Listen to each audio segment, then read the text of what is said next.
नमस्कार। प्रांजल ज्ञान गंगा में आप सभी का स्वागत है। कल हमने लोमश मुनि के द्वारा पांडवों को इंद्र का संदेश मिलना की कथा को पढ़ा था। आज हम नैमिषारण्य, प्रयाग और गया की यात्रा तथा अगस्त्याश्रम में लोमश जी द्वारा अगस्त लोपामुद्रा की कथा को पढ़ेंगे, जो कि इस प्रकार है। तो चलिए कथा शुरू करते हैं। अब वैशंपायन जी कहते हैं, जन्मेजय, वीर पांडव अपने साथियों के सहित जहाँ तहाँ बसते हुए नैमिषारण्य में अपने साथियों के सहित पहुँचे।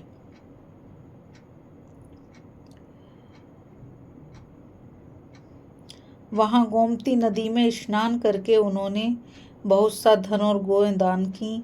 फिर देवता, पितर और ब्राह्मणों को तृप्त कर उन्होंने कन्या तीर्थ, अश्व तीर्थ, गो तीर्थ, कालकोटि और विषप्रस्थ पर्वत पर निवास कर बाहुदा नदी में स्नान किया। वहाँ से वे देवताओं की यज्ञ भूमि प्रयाग में पहुँचे। वहाँ सत्यनिष्ठ पांडवों ने गंगा यमुना के संगम में स्नान कर ब्राह्मणों को बहुत सा दान और धन दिया। इसके पश्चात वे प्रजापति ब्रह्मा की वेदी पर गए। यहाँ बहुत से तपस्वी निवास करते थे। इस स्थान पर रहकर वीर पांडवों ने तपस्या की और फिर वे ब्राह्मणों को वन के कंद मूल फलों से तृप्त करते हुए गया पहुँचे। यहाँ गैशिर नाम का पर्वत है और बैंत के वन से घिरी हुई अति रमणीक महानदी नाम की नदी है। वहाँ पर ऋषिजन सेवित पवित्र शिखरों वाला धरणीधर नामक पर्वत भी है। उस पर्वत पर ब्रह्मशर नाम का एक बड़ा ही पवित्र तीर्थ है, जहाँ सनातन धर्मराज स्वयं निवास करते हैं। एक समय भगवान अगस्त जी भी यहाँ सूर्यपुत्र यमराज से मिलने आए थे। पिनाकधारी श्री महादेव जी का भी इस तीर्थ में नित्य निवास है। इसके तट पर अनेकों मुनिजन निवास करते हैं।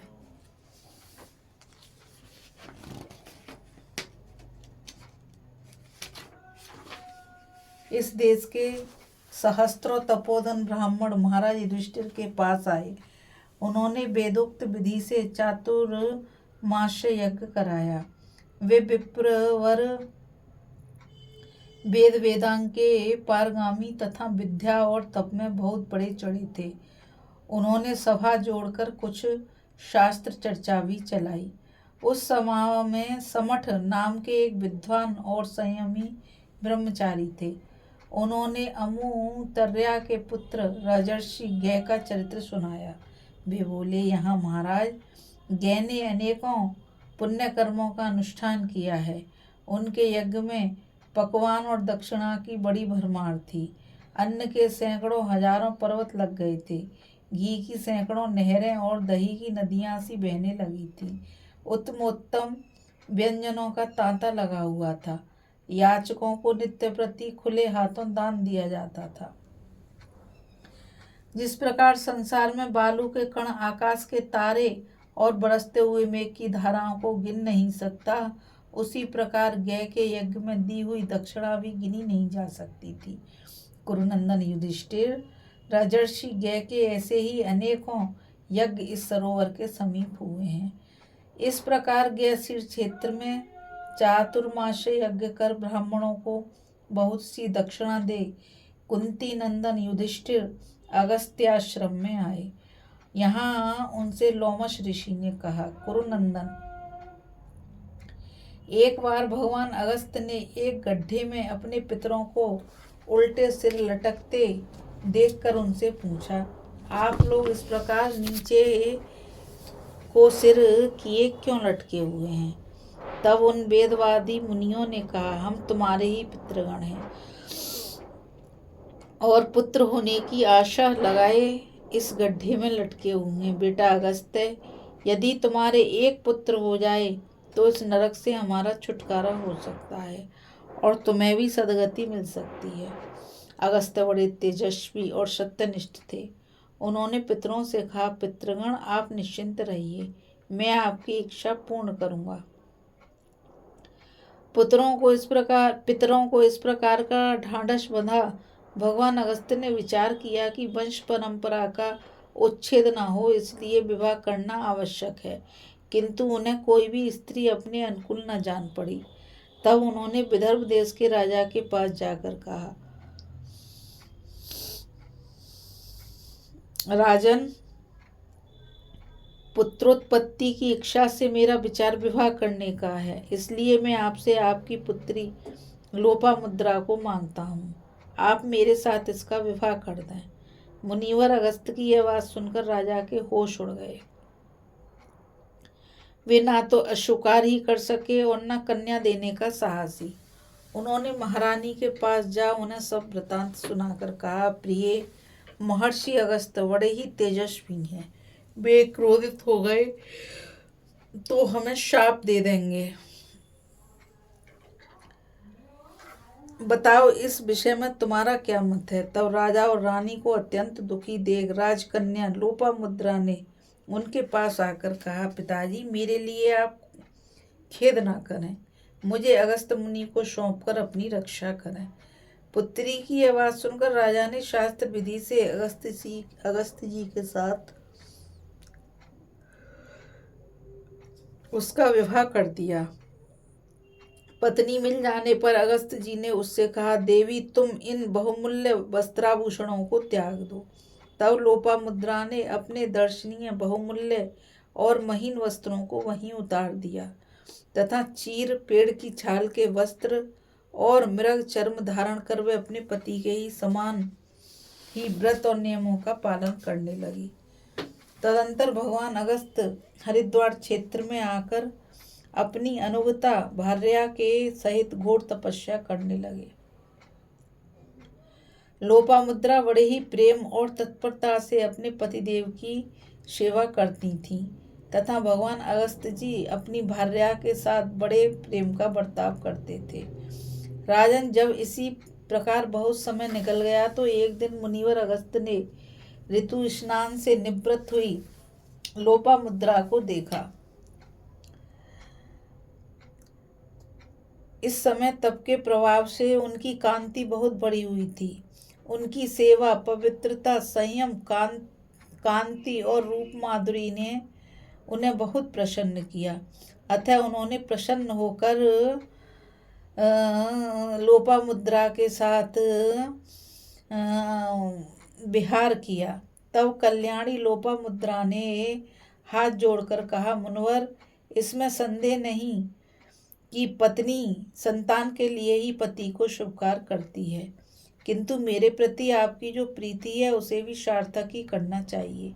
मेरी इच्छा है कि अपने पिता के महलों में जिस प्रकार के सुंदर वेशभूषा से विभूषित रहती थी वैसे भी मैं यहाँ भी रहूं और तब आपके साथ मेरा जीवन व्यतीत हो, साथ ही आप भी बहुमूल्य हार और आभूषणों से विभूषित हों।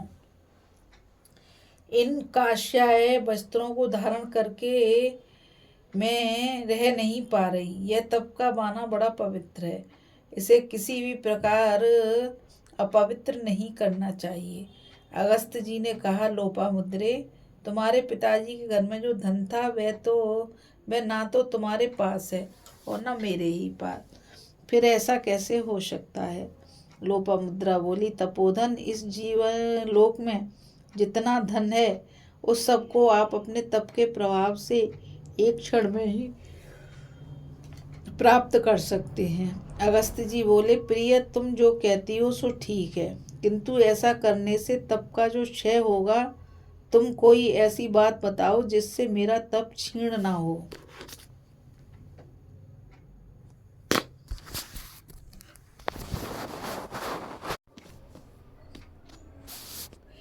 लोपामुद्रा ने कहा, तपोधन, मैं आपके तप को भी नष्ट नहीं करना चाहती, इसलिए आप उसकी रक्षा करते हुए ही मेरी कामना पूर्ण करें। तब अगस्त्य जी बोले, शुभगे, यदि तुमने अपने मन में ऐश्वर्य भोगने का ही निश्चय किया है तो तुम यहाँ रहकर इच्छानुसार धर्म का आचरण करो, मैं तुम्हारे लिए धन लाने बाहर जाता हूँ। लोपामुद्रा से ऐसा कह महर्षि अगस्त्य धन मांगने के लिए महाराज श्रुतर्वा के पास चले। उनके आने का समाचार पाकर राजा श्रुतर्वा मंत्रियों के सहित उनकी अगवानी के लिए अपने राज्य की सीमा तक आया और उन्हें आदरपूर्वक नगर में ले जाकर विधिवत आग्रह अर्पण किया। फिर उसने हाथ जोड़कर अत्यंत विनयपूर्वक उनके आगमन का कारण पूछा।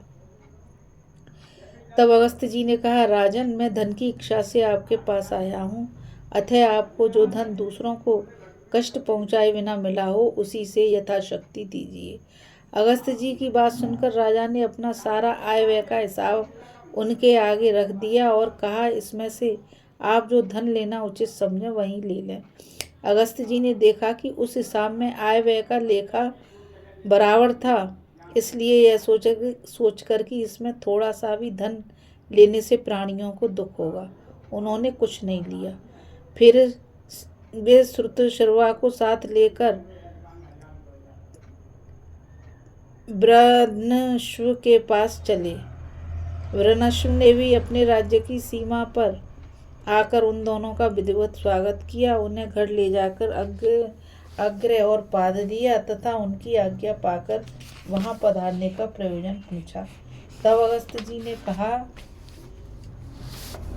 राजन, हम दोनों आपके पास धन लेने की इच्छा से आए हैं, अतः तुम दूसरों को पीड़ा न पहुंचाकर प्राप्त किए हुए धन में से हमें यथासंभव भाग दो। अगस्त्य जी की बात सुनकर राजा ने उन्हें आय व्यय का हिसाब दिखा दिया और कहा कि इसमें जो धन अधिक हो वह आप ले लीजिए। समदृष्टि अगस्त्य जी ने आय व्यय का लेखा बराबर देखकर विचार किया, इसमें तो कुछ भी लेने से प्राणियों को दुखी होगा, इसलिए वहां से धन लेने का संकल्प छोड़कर वे तीनों पुरुकुत्स के पुत्र महान धनवान राजा त्रषदस्यु के पास चले।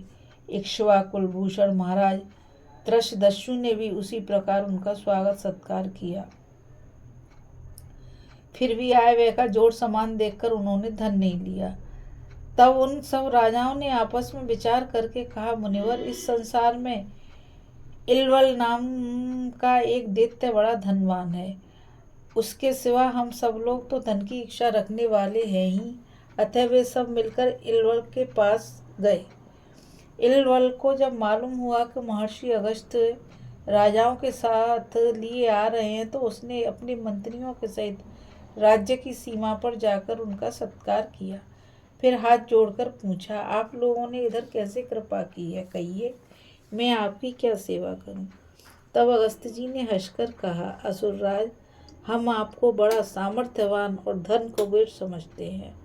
मेरे साथ जो राजा लोग हैं ये तो विशेष धनी नहीं हैं और मुझे धन की बड़ी आवश्यकता है, अतः दूसरों को कष्ट पहुँचाए बिना जो न्याययुक्त धन आपको मिला हो उस अपने धन का कुछ भाग यथाशक्ति हमें दे दीजिए। यह सुनकर इलवल ने मुनिवर को प्रणाम करके कहा, मुनिवर, मैं जितना धन देना चाहता हूँ, यदि आप मेरे उस मनोभाव को बता दें तो मैं आपको धन दे दूंगा। अगस्त्य जी बोले, असुरराज, तुम प्रत्येक राजा को 10,000 गौएं और इतनी स्वर्ण मुद्राएं देना चाहते हो तथा मुझे इससे दूनी गौएं और सुवर्ण मुद्रा, एक सोने का रथ और मन के समान वेगवान 2 घोड़े देने की तुम्हारी इच्छा है। तुम पता लगाकर देखो, यह है सामने वाला रथ सोने का ही है। यह सुनकर उस दैत्य ने उन्हें बहुत सा धन दिया। उस रथ में जुते हुए विराव और सुराव नाम के घोड़े तुरंत ही संपूर्ण धन और राजाओं के सहित अगस्त्य जी को उनके आश्रम पर ले आए। फिर अगस्त्य जी की आज्ञा पाकर राजा लोग अपने अपने देशों को चले गए और अगस्त्य जी ने लोपामुद्रा की समस्त कामनाएं पूर्ण की। तब लोपामुद्रा ने कहा, राजन, आपने मेरी समस्त कामनाएं पूर्ण कर दी, अब आप मेरे गर्भ से एक पराक्रमी पुत्र उत्पन्न करें। अगस्त्य जी बोले, सुंदरी, मैं तुम्हारे सदाचार से बहुत प्रसन्न हूँ, इसलिए तुम्हारी संतति के विषय में मेरा जैसा विचार है उसे कहता हूँ, सुनो। बताओ, तुम्हारे सहस्त्र पुत्र हों या सहस्त्र पुत्रों के समान 100 पुत्र हों अथवा 100 के समान 10 पुत्र हों या शस्त्रों को परास्त कर देने वाला केवल एक ही पुत्र हो। लोपामुद्रा ने कहा, तपोधन, मुझे तो शस्त्रों की बराबरी करने वाला एक ही पुत्र दीजिए। बहुत से अयोग्य पुरुषों से तो एक ही योग्य और विद्वान पुरुष अच्छा है। इस पर मुनिवर अगस्त्य ने बहुत अच्छा कहकर ऋतुकाल आने पर अपनी सहधर्मिणी के साथ गर्भाधान के पश्चात वे अपने वन में चले गए। उनके वन में जाने पर 7 वर्ष तक वह गर्भ पेट में ही पड़ता रहा। जब 7वां वर्ष भी समाप्त हो गया तो लोपामुद्रा के गर्भ से दृढ़स्यु नाम का एक बड़ा ही बुद्धिमान और तेजस्वी बालक उत्पन्न हुआ। वह परम तपस्वी तथा सांगोपांग वेद और उपनिषदों का पाठ करने वाला था। उसका जन्म होने पर अगस्त्य जी के पितरों को उनके अभिष्ट लोक प्राप्त हो गए। तभी से पृथ्वी पर यह स्थान अगस्त्याश्रम के नाम से प्रसिद्ध हुआ। राजन, यह आश्रम अनेकों रमणीय गुणों से संपन्न है। देखो, इसके समीप यह परम पवित्र भागीरथी प्रवाहित हो रही है। बड़े बड़े देवता और गंधर्व भी इसका सेवन करते हैं। यह भृंगु तीर्थ तीनों लोकों में प्रसिद्ध है। भगवान श्री राम ने भृगुनंदन परशुराम के तेज को कुंठित कर दिया था। उसे उन्होंने इसी तीर्थ में स्नान करके पुनः प्राप्त किया था। इस समय तुम्हारा तेज भी दुर्योधन ने हर लिया है, सो तुम इस तीर्थ में स्नान करके उसे प्राप्त करो। बोलो श्री कृष्ण भगवान। अभी आप कथा में अगस्त्य और लोपामुद्रा की कथा को सुन रहे थे। अब आगे हम कथा में परशुराम के तेजोहीन होने तथा पुनः तेज प्राप्त करने की कथा को पढ़ेंगे। इस कथा में बस इतना ही। मुझ गीता रावत को आज्ञा दीजिए।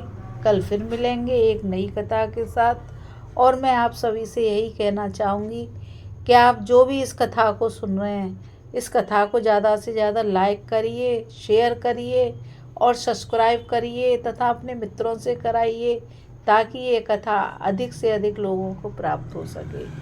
राधे राधे। जय श्री कृष्णा। नमस्कार।